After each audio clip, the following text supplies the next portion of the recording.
Finally, we will get to the Notre Dame Fighting Irish, and everybody has been weighing in on this quarterback situation. And I don't know if at this point, Marcus Freeman, I can't imagine at this point, Marcus Freeman is going to go out and endorse CJ Carr as his starting quarterback. I don't think that's likely.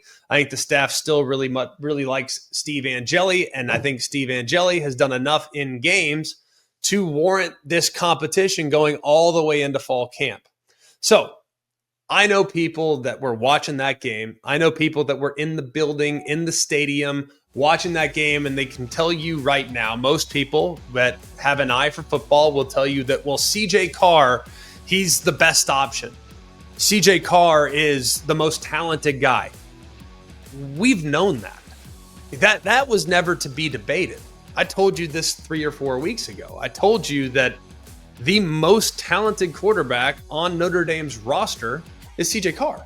That goes without saying. You just watch the ball come off his hand in practice and you're like, golly, this guy's something else, man. Like, he can throw it. He can absolutely throw it. And, hey, let's be real.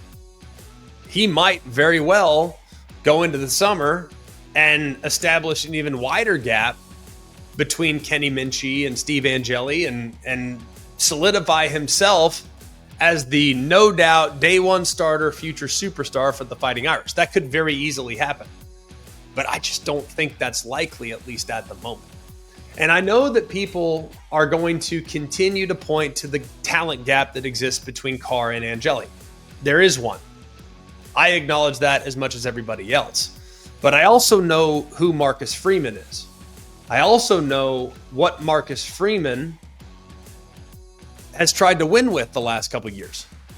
And that was with a game manager at quarterback that made good decisions, that did not put the team in harm's way, that had the support of the team and was a great leader, but might have a modest stat line.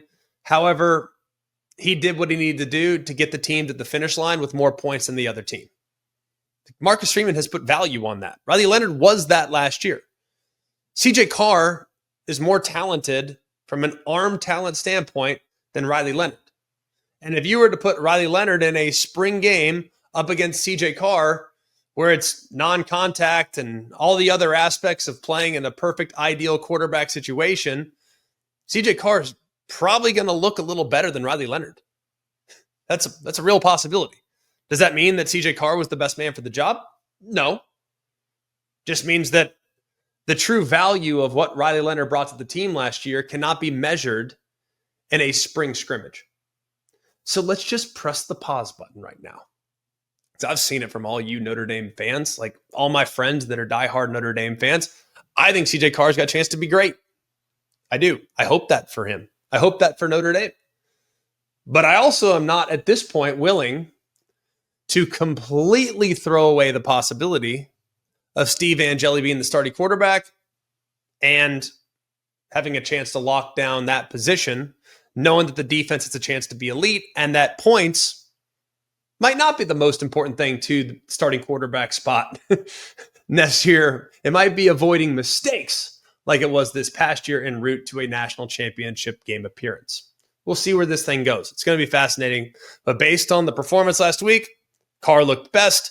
Angeli did some nice things, but was mostly conservative. And then Minchie still offers that element of athleticism that is very desirable, like they used last year with quarterback run. That Minchie quarterback run development is something that could be beneficial. So we'll monitor where this thing goes in the future for the Irish.